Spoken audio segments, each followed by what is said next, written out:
വൈകിട്ട് എന്താണ് പരിപാടി എന്ന് ചോദിക്കുന്നത് പോലെ ഞായറാഴ്ചയായിട്ട് എന്തായിരുന്നു പരിപാടി എന്ന് ചോദിച്ചാൽ ഇതൊക്കെ തന്നെ, ഫുഡ് ഉണ്ടാക്കലും കഴിപ്പും ഒക്കെ തന്നെ കേട്ടോ.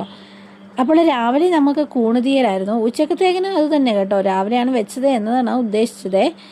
കൂണുതീയൽ ഞാൻ വെച്ചത് വറുത്തരച്ചാണ്. അടിപൊളിയായിരുന്നു കേട്ടോ, സൂപ്പറാണ്. ഞാൻ ഉണ്ടാക്കിയിട്ട് പുകഴ്ത്തി പറയുന്നതിൽ അടിപൊളി തീയലായിരുന്നു. ഞാൻ ചിലപ്പോൾ വെച്ചാൽ ഒക്കും, ചിലപ്പോൾ വെച്ചാൽ ഒക്കത്തില്ല. പക്ഷേ ഇത് ശരിയായിട്ട് വന്നു. അതാണ് ഞാൻ ഇത്ര കോൺഫിഡൻസോട് പറയുന്നത് കേട്ടോ. ഞായറാഴ്ചയായിട്ട് പ്രത്യേകിച്ചൊന്നും ഇല്ലായിരുന്നു കുറിക്കാനൊന്നും. പിന്നെ ഒരു കരിച്ചൊക്കെ ഇരുന്നത് മുറിച്ച് കഴിച്ചു.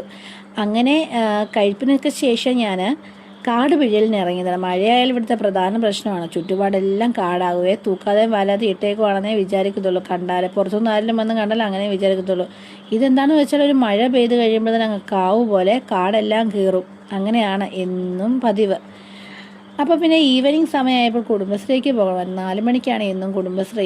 ഞാൻ സെക്രട്ടറിയാണ് കുടുംബശ്രീയുടെ. അപ്പോൾ പോകാതിരിക്കാനും പറ്റത്തില്ല. കഴിഞ്ഞ ആഴ്ചയൊക്കെ ലീവായിരുന്നു. അപ്പം ഞാൻ കൃത്യമായിട്ട് പോയേ പറ്റത്തുള്ളൂ എന്നതുകൊണ്ട് മഴയായിട്ടും ഇറങ്ങി. വൈകുന്നേരം ദേവുവിനും ശ്രീകുട്ടനും യൂണിഫോം പർച്ചേസിന് ഇറങ്ങിയതാണ്. അവിടെ വെച്ച് ദേവുവിൻ്റെ കൂട്ടുകാരിയും കാണാൻ പറ്റി. അങ്ങനെയായിരുന്നു ഇന്നത്തെ ദിവസമൊക്കെ. അപ്പോൾ എല്ലാവർക്കും ബൈ ബൈ.